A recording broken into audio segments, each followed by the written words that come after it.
Olá, você está aqui no canal Outro Livro. Hoje iremos conversar com a Luciana Hidalgo. Falaremos sobre o livro dela, o romance Penélope dos Trópicos. Saiu agora em 2022 pela editora do Silvestre, no Rio de Janeiro. É um livro com 9 capítulos e que acompanha a trajetória dessa personagem, Penélope dos Trópicos. Seja bem-vinda, Luciana. Muito obrigado pela tua presença. Eu agradeço o convite, gosto muito do seu canal, tenho assistido vários episódios e acho uma conversa assim muito elevada sobre literatura. Ah, que legal. Então, você que está chegando aqui no canal hoje pela primeira vez, se inscreva, né? Ajude a compartilhar aqui as conversas, comente os nossos vídeos, a gente gosta também de responder aos comentários, sempre é bom. E você que já nos acompanha, também, né? Faça divulgação, ajude essa conversa a chegar a mais pessoas. Sempre essa é a nossa intenção de ampliar esse papo aí, fazer uma polifonia mesmo literária aqui nesse espaço tão conservador, no fim das contas, que é essa plataforma, né? Então a gente está tentando aqui ocupar o espaço da forma mais digna possível, falando de literatura de alta qualidade. Gente, o livro da Luciana, então, é de 2022, e a Luciana Hidalgo, ela é escritora, é doutora em literatura comparada pela UERJ, ela tem 2 pós-doutorados na área de letras. É, ela é autora de biografias, né? Ela entrou na produção literária pela biografia do Arthur Bispo do Rosário, e também através de um ensaio sobre o Lima Barreto, relacionando o Lima Barreto e a questão da loucura. É, ambos premiados com jabutis. E quanto à ficção, ela tem o romance O Passeador, o romance que é de 2012, né?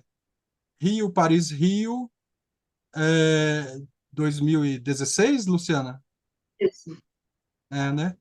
E o Penélope dos Trópicos, agora vencedor do Prêmio Machado de Assis 2023 da Biblioteca Nacional. Ótimo. Então, Luciana, assim, a gente pensou algumas questões aqui para discutir o teu romance.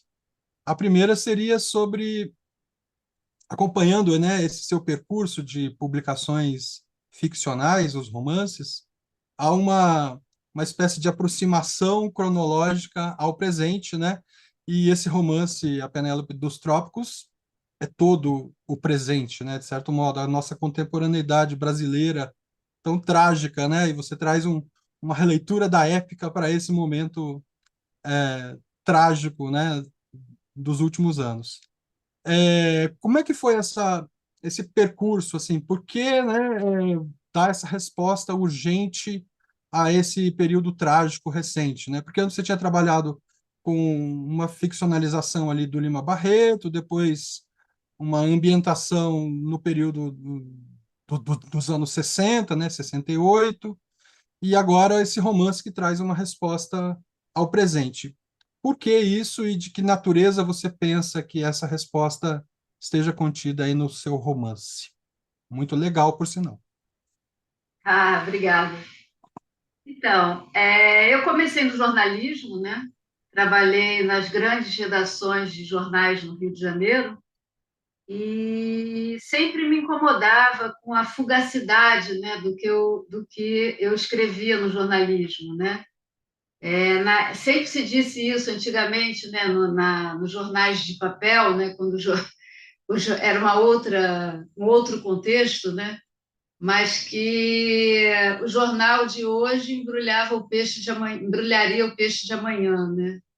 Então essa fugacidade me incomodava um pouco e eu vi com o tempo que eu queria mais refletir sobre os fatos do que propriamente noticiar os fatos, né? Que é uma coisa bastante diferente. Então, quando eu comecei a escrever meus livros, eu acho que eu fui conseguindo isso, né? Primeiro, na biografia Arthur Bispo do Rosário, O Senhor do Labirinto, eu refletia sobre a vida do bispo e sobre o tema da loucura sobre o tema dos manicômios no Brasil, a história, um pouco a história da psiquiatria brasileira. Então, você consegue aprofundar, né? Depois eu fui para a universidade, né, fazer carreira acadêmica em letras, e aí eu fiz um ensaio sobre Lima Barreto, né, o Literatura da Urgência, Lima Barreto no Domínio da Loucura, que foi um livro que também, né, aí eu aprofundava ainda mais, né, a questão da loucura, a relação da loucura e da arte, né? Antes teria sido loucura, arte, literatura, né? Então, eu fui fazendo isso um pouco nos meus livros e, obviamente, nos romances eu acho que eu consegui fazer isso de uma forma ainda mais contundente, porque aí eram os temas que eu escolhia e é o grande território da liberdade, né, o romance. Então, eu vi que o que eu gostava mesmo era de pensar ficcionalmente, porque eu acho que a ficção ela permite isso, né? A literatura, a ficção, ela permite um voo, né, estético e reflexivo mais amplo do que a não ficção, né? Então, a Penélope ela segue bem essa linha. Eu escrevi a Penélope para tentar encontrar algumas respostas para o presente, né, que na época era 2017, 2018, 2019. A gente já vinha, né, naquela onda neofascista, né, naquela barbárie, né, naquela onda da extrema-direita.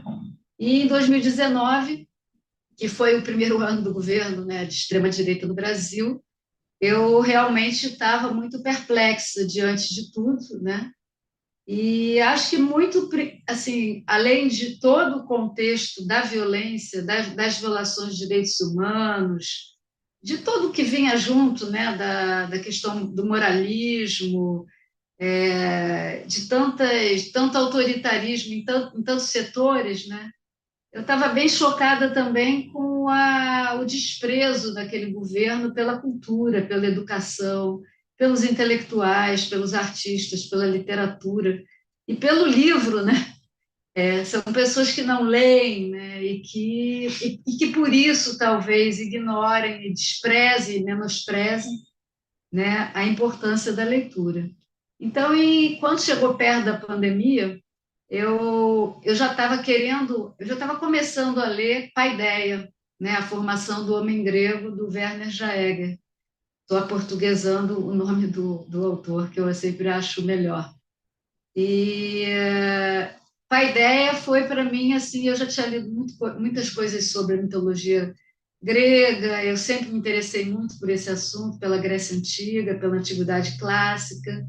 E eu quis ler Paideia porque eu acho que era uma leitura que eu me devia, que eu já devia ter lido, na verdade. Mas, obviamente, por ser um calhamaço de mais de 1.500 páginas, eu vim adiando, então eu li. E a partir dessa leitura, a partir do entendimento mais profundo mesmo da formação, né, dos gregos antigos, eu quis fazer uma ponte ficcional ali mais ou menos entre a antiguidade clássica e o nosso mundo contemporâneo. E certamente por quê? Porque, né, na Grécia Antiga havia uma valorização muito grande de coisas muito importantes para mim pessoalmente, né? Acho que é para a humanidade, mas a gente não pode nunca generalizar tanto, né? Então eu quis trazer esses valores e talvez tentar entender, foi na Grécia Antiga que o conceito de democracia surgiu.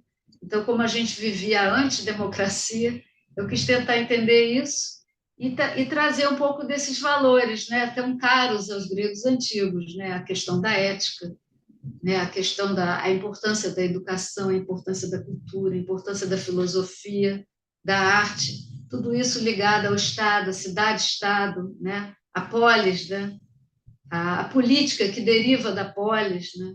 Então tudo isso era uma coisa assim muito muito importante, não que esse período fosse perfeito, né? Claro que tinham várias coisas mal resolvidas ali, mas eu quis trazer isso e a minha Penélope acho é uma resposta realmente a esse tempo, ao nosso tempo presente, não eu não trago a resposta, porque eu acho que não existem, né, essas respostas concretas a coisas tão problemáticas, né, como a condição humana, né? Mas eu quis trazer uma resposta de natureza utópica, né? A minha Penélope, ela é realmente uma personagem que busca utopia, né? Num mundo totalmente pós-utópico, né? Nosso mundo contemporâneo, um mundo totalmente dominado pelo capitalismo selvagem, pela falta de escrúpulos, né? Pelas big techs, pelos algoritmos, claro, a extrema-direita se alimenta de tudo isso e é tudo isso, né? Porque são os donos do mundo que se interessam, né? Que não haja cultura, educação, livro, literatura, que as pessoas, né, andem meio como um gado, né? Se obediente, subserviente.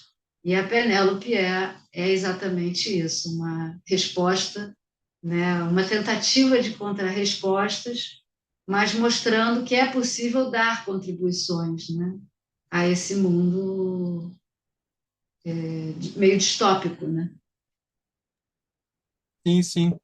E isso, para mim, chamou muita atenção, porque os olhares que a gente tem hoje em dia, né, principalmente voltados para os textos clássicos, para essa herança clássica, são olhares mais críticos dessa herança do que propriamente enaltecedores, que é o que acontece no seu romance, né? A gente tem uma leitura muito mais decolonial hoje dos textos clássicos do que acontece no seu romance. E eu estava pensando que talvez isso possa ser assim uma construção, isso vem do fato de tanto eu quanto você, né, sermos pessoas que nasceram antes dos anos 80, que viram a retomada da democracia, que valorizaram utopicamente aquele momento, que viram a Constituição de 88 vir como a instituição de um Estado democrático de direito, né, como um valor para a sociedade.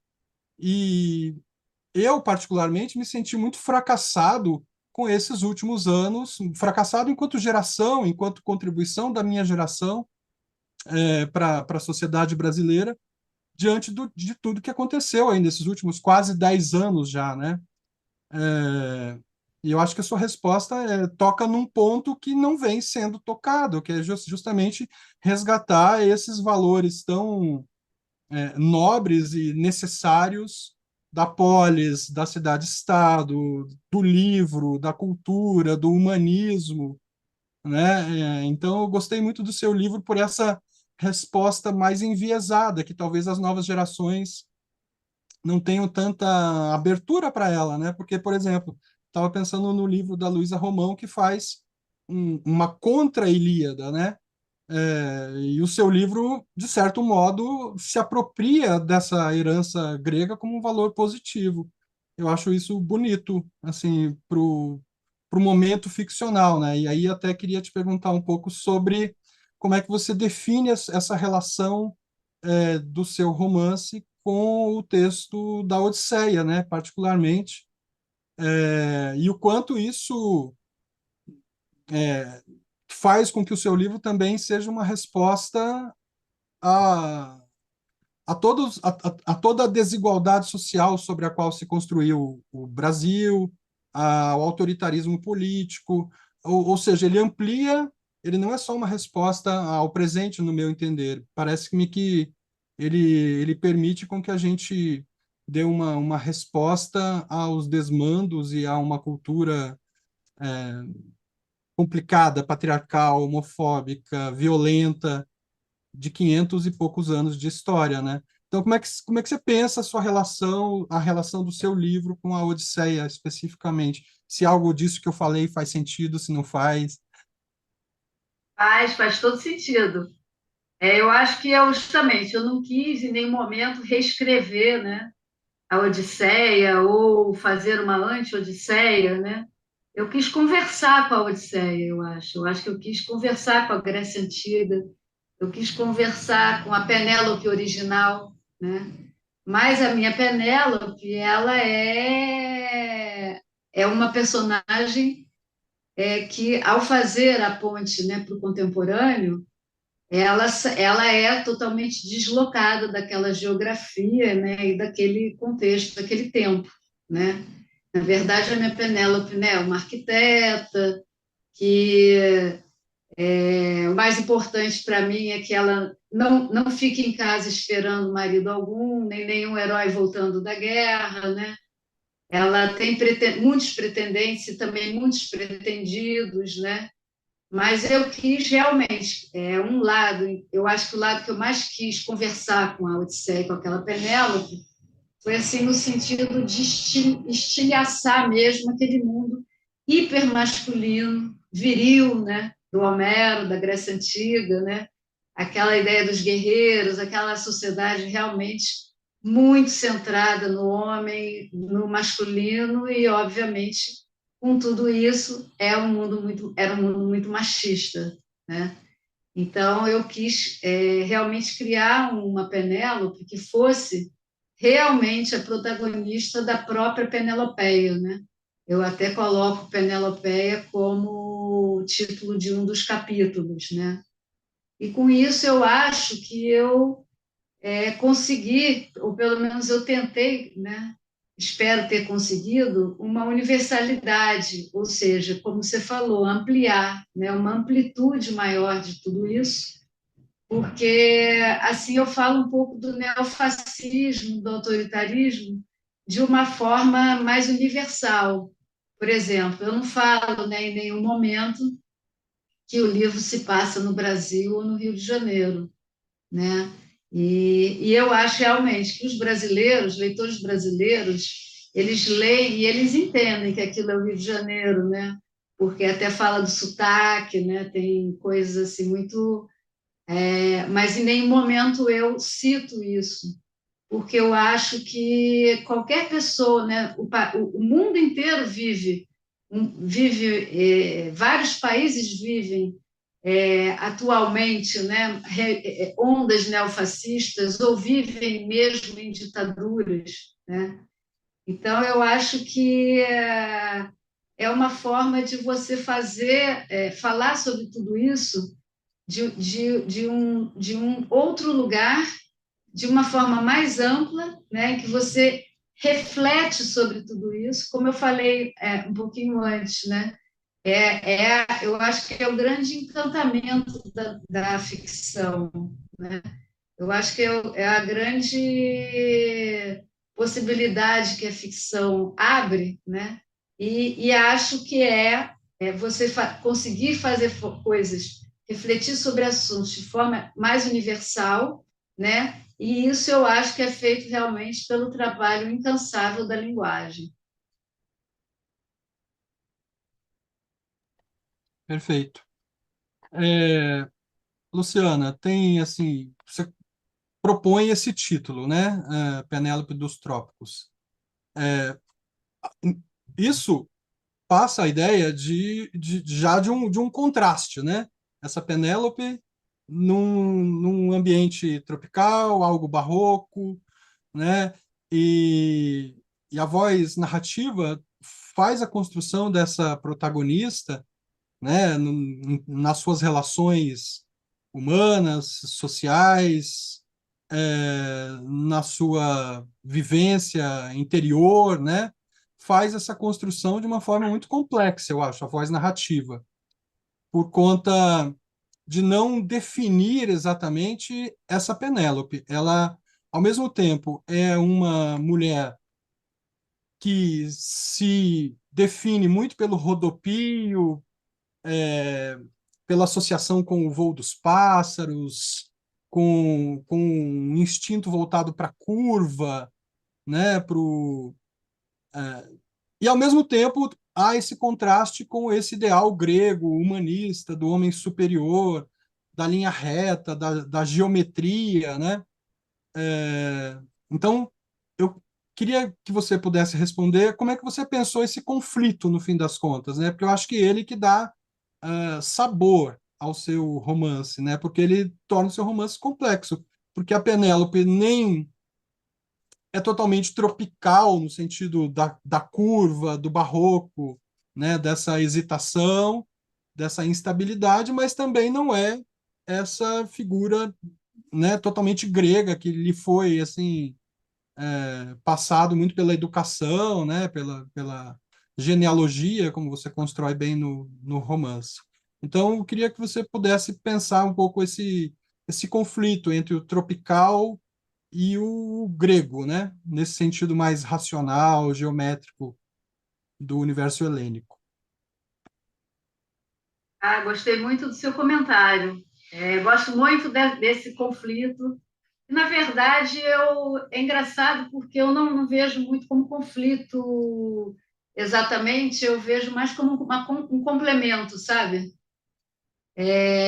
Por exemplo, Oswaldo de Andrade, no Manifesto, ele fala, né, que nós temos a base dupla, a floresta e a escola, né? Eu quis criar uma Penélope muito ligada à natureza, né? Ela, primeiro e o último capítulos, né, se passam inteiramente na praia, né? É isso que você falou das gaivotas, da curva, e tem o calor, e tem a questão tropical, e tem, mas é realmente uma Penélope muito ligada à natureza de uma forma muito visceral, né? Mas ao mesmo tempo, ela é alguém que questiona o mundo, né, onde ela vive, questiona a cidade, questiona a violência do neofascismo e questiona principalmente, né, a desigualdade social no país onde ela mora, né, no país tropical onde ela mora. Então é uma cabecinha super pensante, mas tropical, né, meio tropicalizada, né? É assim uma coisa interessante que eu quis criar, né? Como você falou, um conflito, né? Mas eu queria muito essa ideia, né? Até do mestiço cordial carnavalizado, né? Que eu falo, porque na verdade a Penélope, ela é filha de uma mãe que era professora de mitologia grega, né? E o pai latinista. Então, ela, na verdade, é filha de dois intelectuais, né? Mas ela não é tão intelectual assim.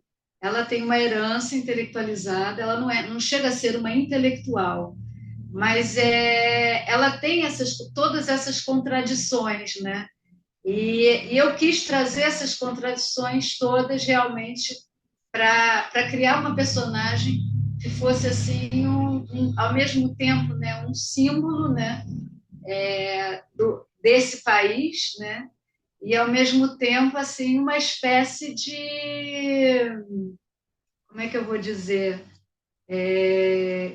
que também trouxesse elementos que são muito do país onde ela mora, né? No caso, né? Até falo, né, do mestiço cordial carnavalizado, porque eu queria um pouco da ideia da cordialidade, que, né, a ideia do homem cordial é uma ideia muito ampla, né? A ideia do homem cordial do Sérgio Buarque de Holanda acabou criando tantas outras acepções, né, que escapam mesmo à definição dele, mas que, né, são importantes também mesmo, né? Acho que até a ideia da cordialidade que popularmente se tem é interessante, né? Então eu joguei isso, né? Como é um romance, não é uma tese, né? Eu joguei um Uhum. pouco essa ideia, né? Dos mestiços, da mestiçagem, porque a Penélope é mestiça, como todos os moradores e os habitantes do país onde ela mora, né? Onde ela vive, onde ela nasceu, né? E juntar com a ideia do carnavalizado, né? Do carnaval, porque realmente o samba, né, o humor, o erotismo, né, isso faz muito parte, né, dela, porque faz parte de todo esse contexto, né? O país onde ela mora, que obviamente tem sempre a alusão ao Brasil, é um país onde tudo passa também pelo corpo, né? O Brasil, por exemplo, nós somos um país da dança, da música, não somos exatamente um país literário, né? Da literatura, né? Então, eu quis criar uma personagem que meio que agregasse tudo isso, né? Um pouquinho de cada coisa, né? Ao mesmo tempo que ela pensa, mas ela é um fruto desse país, né? que tem tantas influências e tantas referências tão complexas, né? Então ela seria realmente uma personagem muito complexa, né? Uhum, uhum. E que, assim, a minha questão quanto à personagem, à protagonista, é o quanto ela iria mudando durante o romance, né? Aquela coisa de partir de um ponto para chegar em outro, né? E isso não fica fechado, de certo modo, ao fim do romance, né? É, são dadas pistas, né? Me parece assim, me parece uma personagem que começa mais contemplativa, mas sempre agindo, mas um agir assim totalmente mais aleatório e mais voltado para o desejo do que para qualquer o desejo e a sobrevivência muito mais do que para qualquer outra coisa.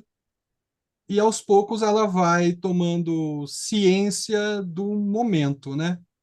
E vai entrando em contato com diferentes perspectivas políticas, diferentes modos de pensar a relação entre teoria e prática, e ela continua na prática, ainda que idealizando muita coisa, mas essa prática, ao fim do romance, já me parece mais orientada, né? Uma prática que vai justamente para algum tipo de ação política. Então, eu acho muito interessante a relação que se estabelece entre a voz narrativa e a protagonista, como isso não vai sendo didaticamente assim dado para quem está lendo, né? Mas a gente vai construindo essa imagem aos poucos de uma forma muito muito sutil. E aí eu queria te perguntar, né, Luciana, sobre outra coisa que me chamou muita atenção é essa voz narrativa. Eu fui pensando, quem é essa voz que está narrando no fim das contas? Ou seja, qual que é o grau de adesão dessa voz narrativa à personagem? Há uma certa superioridade, porque tem um mote ali, uma repetição de uma expressão que a voz narrativa usa, que é a Penélope, né? Sempre assim, é uma certa superioridade ali, mas meio condescendente também, né, com a personagem. Então, eu queria te perguntar como é que você chegou nessa voz narrativa e como é que você pensa a relação dela com a protagonista. Então, você quer que eu fale um pouquinho sobre a questão política ou só sobre a Pode gente vai ser, pode ser, sobre a a gente pode questão falar mudar? depois também. Aham. Podemos falar depois também, se você quiser. Ah, depois. Então tá bom. Então eu vou falar sobre a voz narrativa, porque obviamente a escolha desse narrador foi estratégica, né? Eu queria um narrador não humano, né? Não palpável, não exatamente palpável, e que por isso mesmo consegue então manter, né, uma distância que eu até, né, esse narrador brinca em algum momento, né, uma distância higienicamente segura dos humanos, né, em relação aos humanos, né. Então isso eu acho que achar esse narrador, eu acho que me permitiu ter um humor um pouco mais, né, uma ironia mais fina, né, como você falou, sutil, né, que não chega a ser um sarcasmo, né, não é um humor demolidor, né, porque na verdade ele adora a Penélope, né, ele Uhum, escolheu a Penélope para narrar, né, e ele protege a Penélope, né, ele é um deus. E eu, em geral, não falo tanto, porque as pessoas, né, porque tem a questão do spoiler e tal, mas acho que aqui a gente pode falar, né, que eu escolhi Poseidon, né, que é um deus do Olimpo, e escolhi o Poseidon, obviamente, não foi ao acaso, né? Até pensando em Iemanjá, né? Sincreticamente, né? Mas porque Poseidon foi quem azucrinou a vida do Ulisses na Odisseia, né? Na volta dele para Ítaca, né? Da Guerra de Troia para Ítaca, que ele fica tantos anos, e quem 10 mais... anos, Ah, fica 10 anos atrasado. exatamente. Tendo as maiores loucuras pelo caminho, né? Mas também tendo umas calipsos, né? Para amenizar, né? A Odisseia. Mas realmente a dificuldade dele no mar é enorme, né? Por isso também eu criei a minha Penélope muito ligada ao mar, né? Na verdade, em alguns momentos até uso, né, algumas expressões usadas para Ulisses, né? Astuto, que ela é astuta, né? Ela, então, tem algumas coisas que eu uso do Ulisses e na verdade, o Poseidon foi muito isso.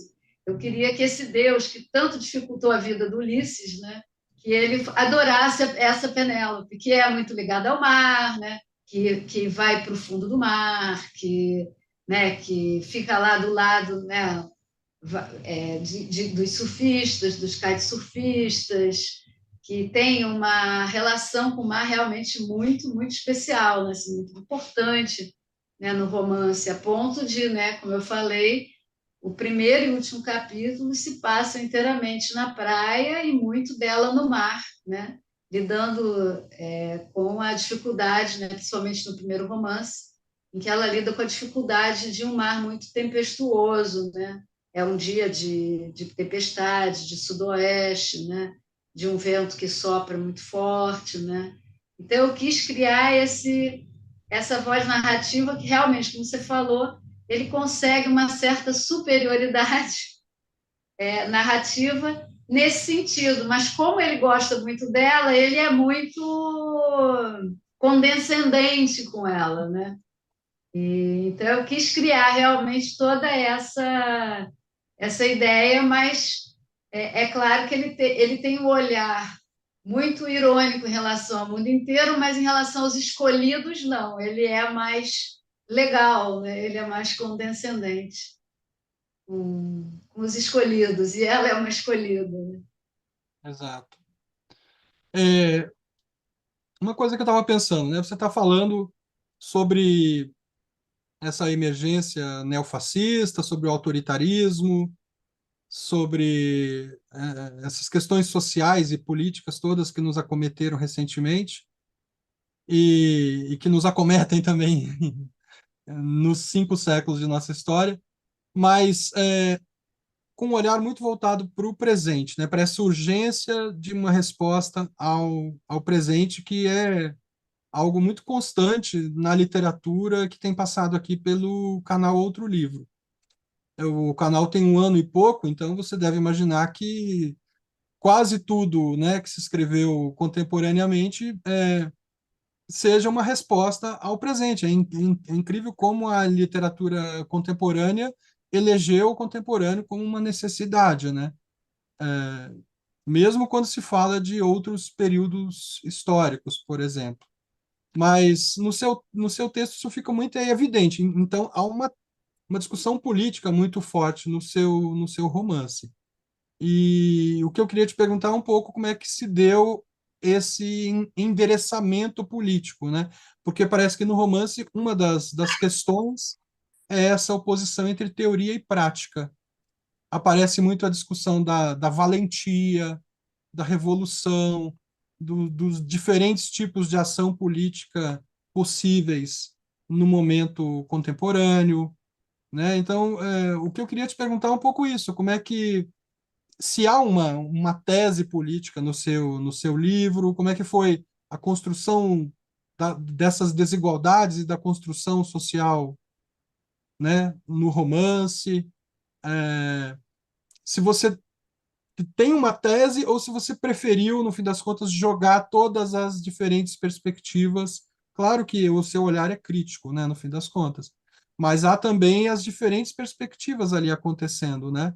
Então, como é que foi esse endereçamento político do romance?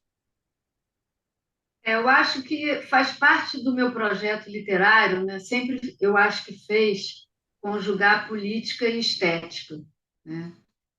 Acho que o meu grande desafio, e eu acho que de todo escritor, né, é saber dosar, né, esses dois elementos, né, para que a ficção não soe militante, né, panfletária.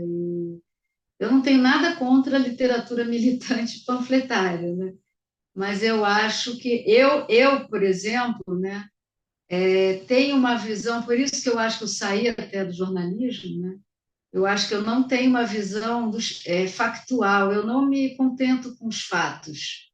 Eu realmente tenho uma visão mais filosófica da vida, mais literária, um pouco mais distanciada. de uma análise geral, né? Principalmente também, obviamente, com a maturidade, né? Quando eu era jovem, o jornalismo me abriu o mundo, me abriu e conheceu o mundo. Mas com a idade a gente começa a ter que questionar esse mundo, questionar principalmente as injustiças sociais, né? Principalmente quando se mora num país como o Brasil, né? Então eu acho que por exemplo, todos os meus livros poderiam ser mesmo menos políticos, né? Eles são absurdamente políticos. Por exemplo, a história do arcebispo do Rosário. Eu podia realmente ter focado só nele, né?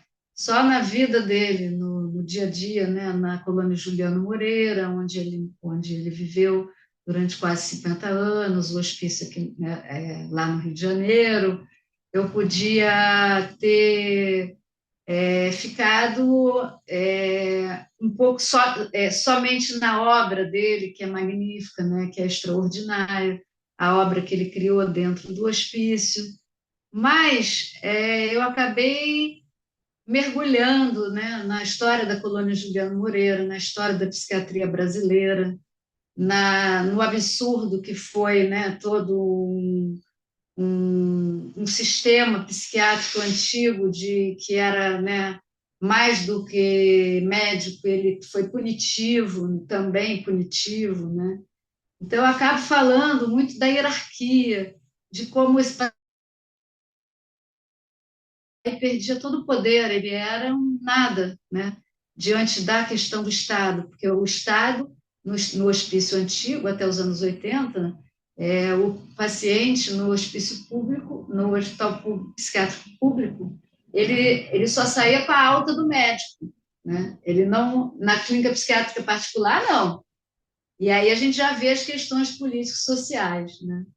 Eu acho que todos os meus livros têm isso.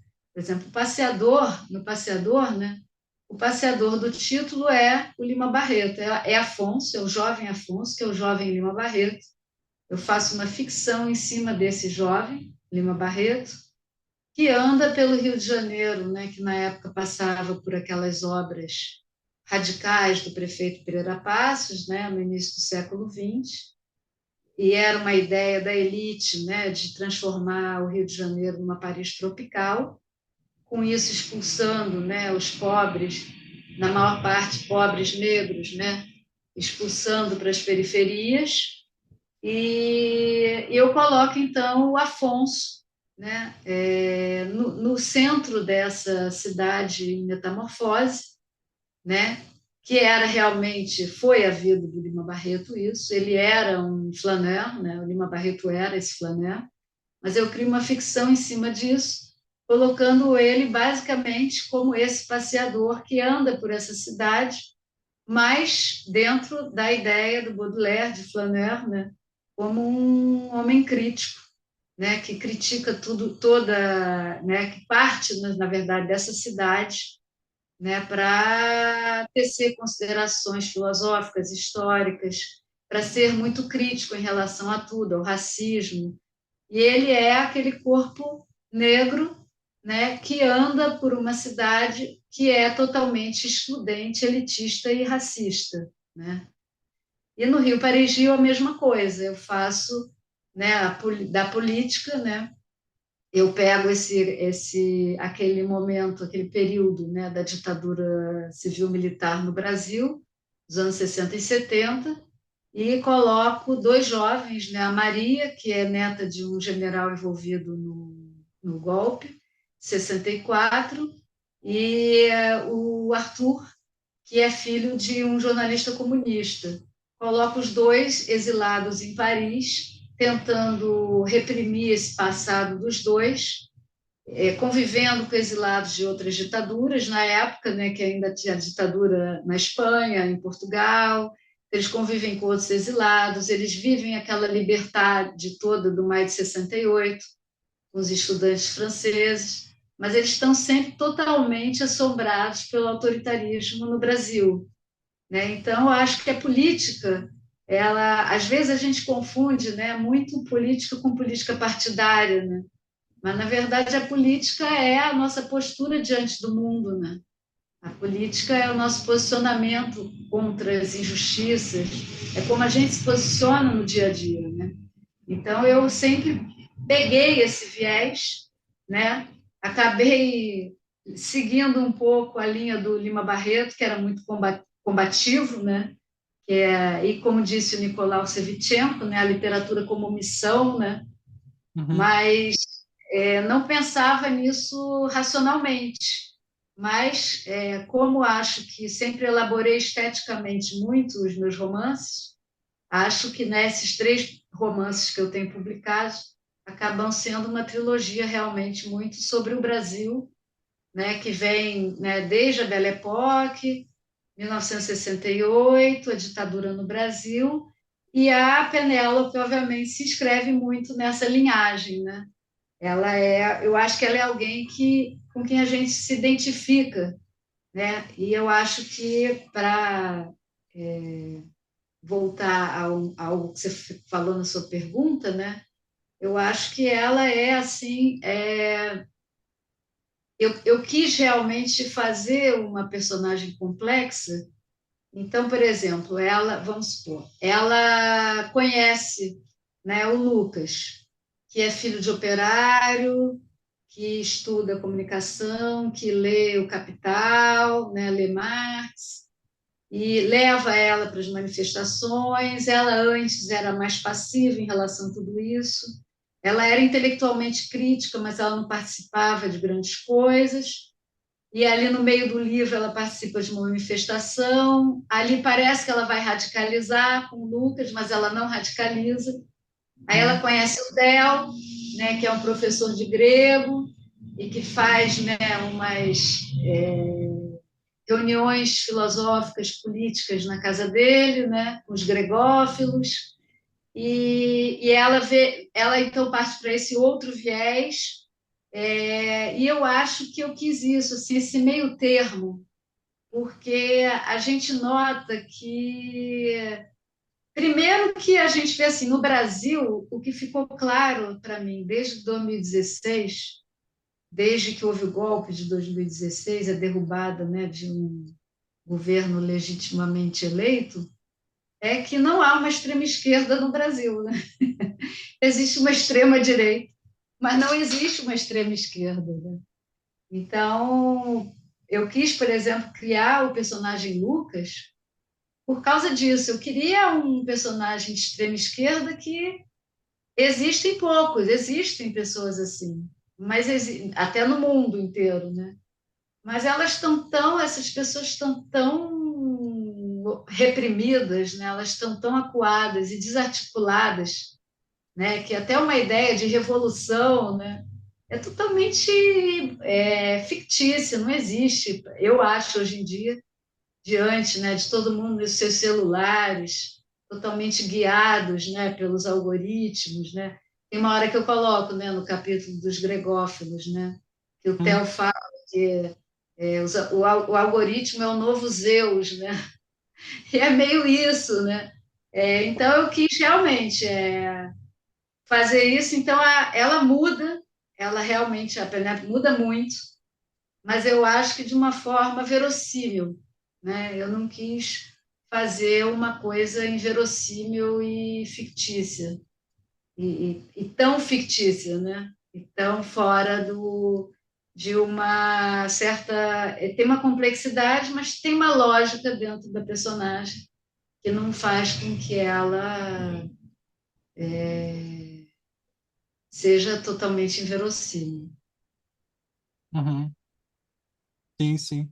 Eu gostei muito da construção dessa personagem Lucas, porque tem uma sutileza ali numa espécie de definição dessa figura como um dito esquerdomacho, né? Ele é o sujeito que, por exemplo, não carrega a Penélope pela mão lá na manifestação, que tem uma certa violência no jogo sensual, sexual entre eles, numa determinada passagem. Gostei bastante. Outra personagem interessante, que saindo da Penélope, é o Severino, né? Que me parece ser talvez o único momento. Acho que na manifestação isso acontece também um pouco com a moça que resgata a Penélope. Mas me parece ser o único momento mais forte em que a voz narrativa sai da Penélope e acompanha por alguns momentos o Severino depois da revolta dele, né? Da, da revolta social dessa personagem. Achei muito bonito esse momento também. E eu acho que ali, por exemplo, tem uma leitura política sutil, como a gente estava discutindo há pouco. Tem uma questão, Luciana, que é a da linguagem, né? Me parece, você falou há pouco que tem uma preocupação estética, e isso eu acho que aparece bastante na escolha dos títulos dos capítulos. Tem todo um aspecto poético na sua linguagem, no fim do romance, no início do romance, na escolha desses títulos muito interessantes, chamativos, assim. Gostei muito desse uso da linguagem que você faz também, desse uso de uma linguagem mais poética em determinadas passagens, sem deixar de ser também, assim, muito irônica, tem um humor ali, né, que aí é mais rebaixado na construção, por exemplo, daqueles vários estereótipos, né, que perpassam o romance inteiro, quando ela está definindo as pessoas na praia, aquelas pessoas que são os gregófilos ali, a forma como elas são definidas também, tudo isso tem ali um riso mordaz ali que é muito interessante também. Quero mais do que você comentar, se você quiser comentar essa questão da estética, por favor, mas eu quero mais te dar os parabéns por esse aspecto do romance que é muito bem escrito nesse sentido, tá? Ah, obrigada. Nossa, você é um leitor muito, muito minucioso. É um privilégio ser lido assim, com essa minúcia. Uhum. Realmente, só voltando rapidamente ao Severino, né? É Aham. verdade, é um dos poucos momentos que o narrador deixa a Penélope e segue com ele, né? O Severino, eu até boto nos agradecimentos no final, né? Mas ele é um personagem real, né? Que eu levei para ali. Claro que aí ficcionaliza, né?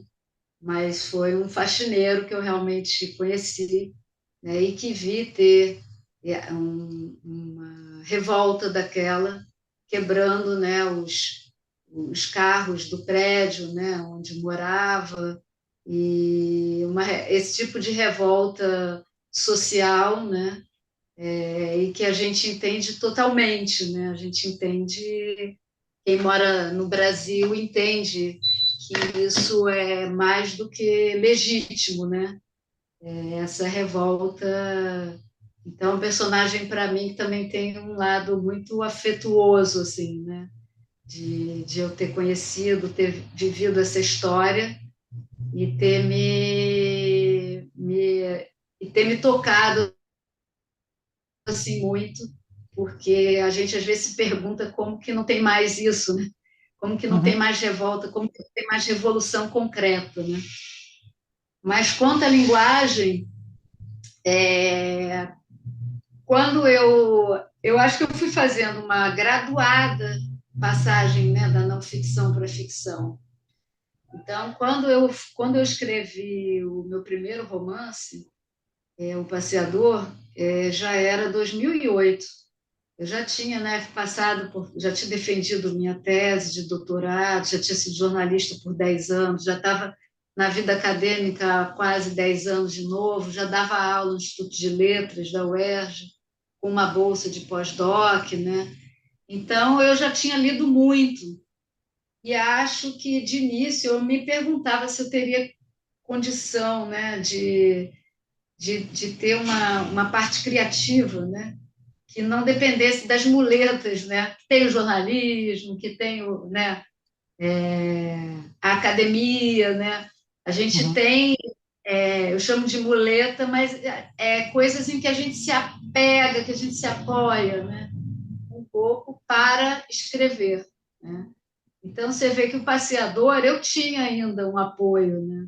Porque eu estava escrevendo sobre o Lima Barreto. Então, eu fiz uma coisa muito gradual, mas eu vi que ali no Passeador, a gente nunca tem ideia assim muito certeira sobre o que a gente, sobre a recepção, né? Então, quando eu acabei de escrever O Passeador, eu achei que eu tinha conseguido já ali trabalhar bastante a linguagem, mas era uma incógnita, né? E aí, né, o romance ganhou a Bolsa Funarte Criação Literária, né? E depois foi finalista do Oceanos, que na época era o Portugal Telecom, do Jabuti e do São Paulo Literatura no Autor Estreante. E Hum. não ganhou, né, nenhum dos três, mas foi um dos poucos livros que ficou nos três, né, como finalista, né? Então aquilo me deu uma sensação assim de, poxa, acho que é por aí que eu tenho uma, não só eu tenho imaginação, né, como eu consigo. E aí a minha preocupação é sempre conjugar a questão do conteúdo e da linguagem, né? É a coisa mais importante para mim, porque eu vejo que tem, né, mesmo na história da literatura, autores que têm uma linguagem que eu adoro e às vezes nem tem tanto a dizer. E outros têm muito a dizer, mas nem tem uma linguagem que eu adoro, né? Então eu quis muito isso, eu quis muito que tivesse essas duas partes muito, muito, muito bem trabalhadas.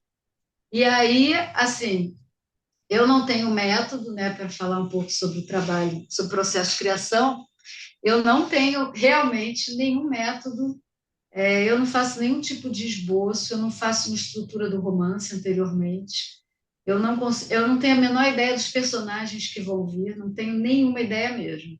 Mas eu tenho sempre a ideia da personagem, da protagonista, né? Então, quem puxa o fio da história é a protagonista e quem puxa a protagonista é o narrador. Então, para mim, o importante é achar o tom desse narrador. E acho também achar o ritmo.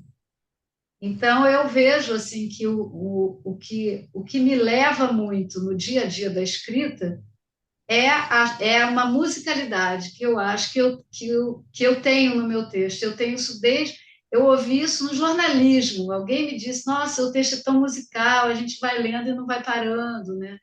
Então, eu quis muito achar esse ritmo, né? Então, é ritmo, melodia e harmonia, é musical, né? Eu comecei a tocar violão, eu tinha 12 anos, eu tenho um ouvido muito musical.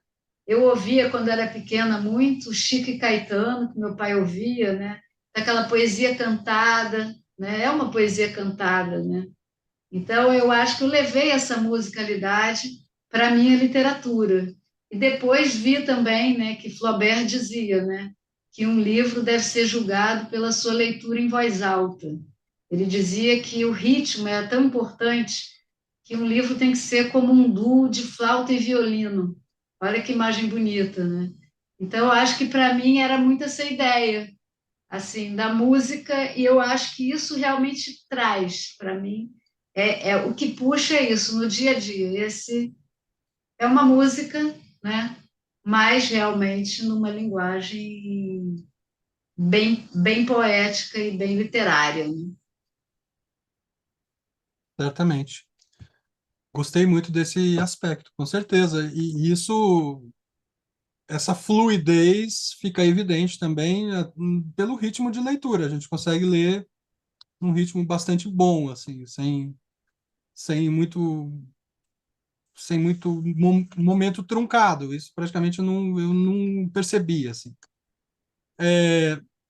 Para a gente ir fechando, talvez, Luciana, a conversa está boa aqui.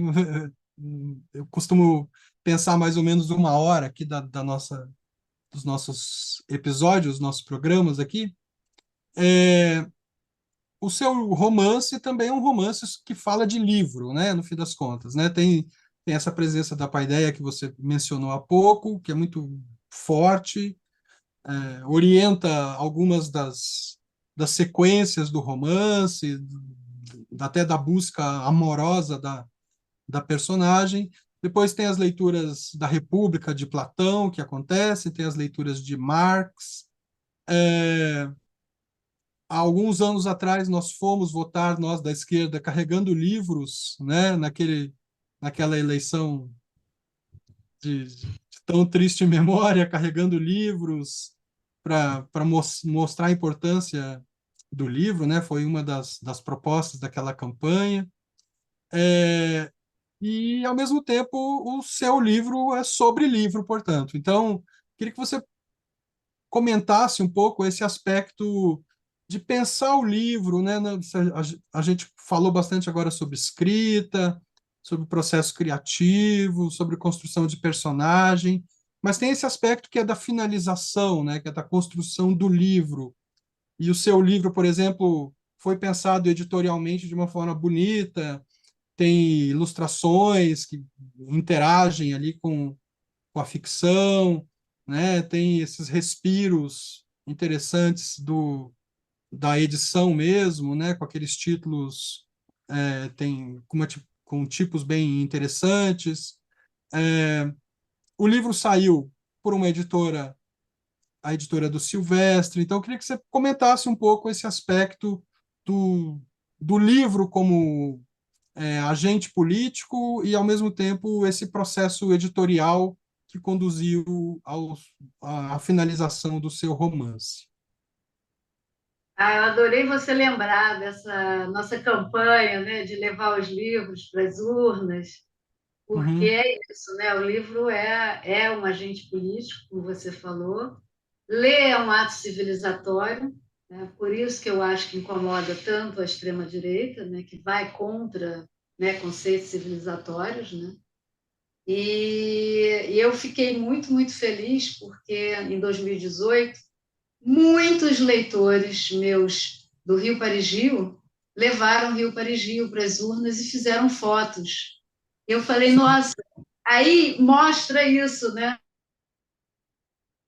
É incrível como, né, o escritor é tão solitário, né, tão retirado, escreve tão solitariamente, fica pensando se essa mensagem um dia vai chegar, e você vê isso, né, aqui, graças às redes sociais, né, ao Facebook, eu vi que era real, né, e teve um estudante que colocou, inclusive, a sua cédula, sabe, no fotografou junto, então é isso, né? Ler é um ato civilizatório e na Penélope eu quis, né, obviamente, ressaltar ainda mais essa questão do livro, da importância da literatura e vamos falar um pouquinho da história do Silvestre, né? Porque foi uma certa ousadia da minha parte, né?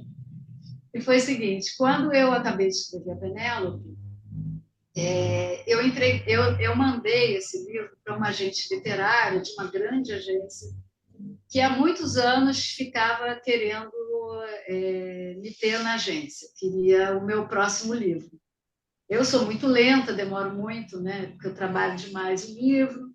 Então, quando eu mandei para ela a resposta dela era assim, ela queria agenciar aquele livro, mas ela me dava sugestões para mediocrizar o livro. Na verdade, era exatamente isso. Era assim, era dicas antiliterárias, assim, eram tão levianas intelectualmente, era tão contra a literatura, sabe, uma literatura de qualidade, todo o trabalho, né, que eu tive durante 4 anos, né? Aí vem alguém que lê, mas lê mais coisas comerciais, né? Não tem também né? É difícil também esse papel, né? De quem lê, né? Quem é que está lendo, né? E que mercado editorial é esse, né? Então eu sempre tinha sido publicada por uma grande editora que nos últimos anos estava bem, né? Com dificuldades financeiras também, tinha simplesmente acabado com a parte, né, de autores brasileiros e de literatura de qualidade. Tinha virado uma coisa só comercial para ganhar dinheiro rápido, que é a tendência em geral do mercado editorial, não só no Brasil, como no mundo inteiro, né? Grupos estrangeiros, grandes grupos corporativos. Então, eu fiquei tão chocada com aquilo, conversei com outras pessoas, tenho outros amigos agentes, e notei que todos eles tinham uma certa, eles próprios tinham uma reclamação em relação a tudo isso. Eu falei, nossa, mas e aí um deles chegou, de uma grande editora, chegou depois, quando eu criei a editora do Silvestre, a dizer que queria, se eu não queria publicar o romance dele, porque a editora onde ele trabalha, a grande não vai querer publicar aquele livro. Então, diante disso, desse cenário, né, em que a literatura não comercial de mais qualidade, ela é totalmente asfixiada pelo mercado de best-seller, eu resolvi criar a editora do Silvestre para lançar meus próprios livros, né? E para manter essa literatura de qualidade sem que alguém queira mediocrizá-la, né? Queira diminuí-la, cortá-la, reduzi-la, né? E eu gostei porque, né, ganhou o Prêmio Machado de Assis da Biblioteca Nacional. Acho que foi importante para mostrar o que é, né, essa dicotomia que o mercado vive, né, que é ou livro muito comercial de venda rápida, ou o livro, né, de uma literatura mais trabalhada, mais artesanal, que demora a vender, mas é a que fica também, né? Só que o mercado editorial cada vez mais se vê como um mercado financeiro, né? O dinheiro tem que ser rápido, e tem que entrar rápido. Eu entendo o lado deles também, tem muitos funcionários, tem várias coisas aí. Então, para não entrar nessa seara, para não ficar, né, batendo como é, enfim, para não ficar insistindo em Aham. coisas tão cristalizadas, né? Eu falei, eu vou criar minha própria editora, e aí eu pude fazer um livro como eu queria. Eu sempre quis, por exemplo, ter um romance ilustrado, né? E ilustrado especialmente para, né, com ilustrações feitas especialmente para o texto, né? Então eu quis isso, quis trabalhar muito isso, títulos que também tem um pouco de poesia, né? Então, a editora do Silvestre é isso aí. É para lançar meus próprios livros, vou relançar meus livros anteriores. Eu consegui reaver os direitos autorais, né, de Sim. todos. Uhum. Ótimo. Ah, que bom. Achei que tinha travado aqui a gravação. Mas maravilha, Luciana. Muito bom saber e fica a dica aí também para todo mundo que está nessa nesse meio aí, né? Não sabe se autoedita, se vai para esses grupos editoriais que mais que, né, que buscam uma homogeneização da literatura, quase que uma pasteurização, né? Voltada para o mercado, justamente. Então, acho corajoso o gesto, né?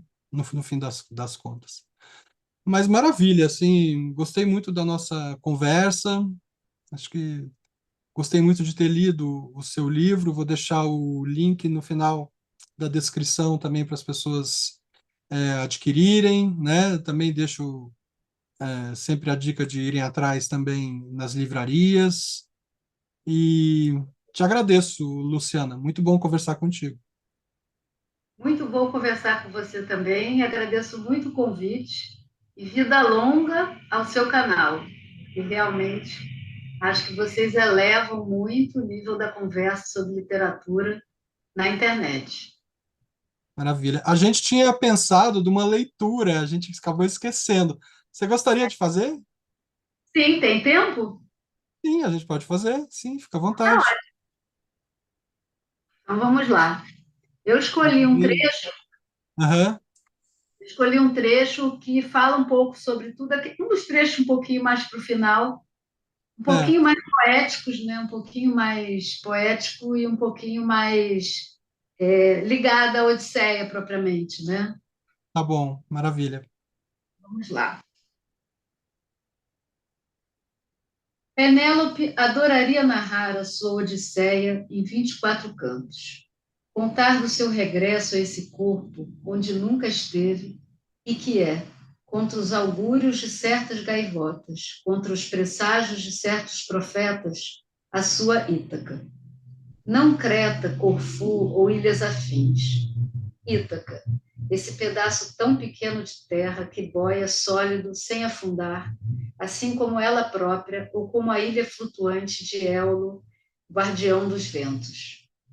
A continental Penélope ousa enfim atracar no insular Tel.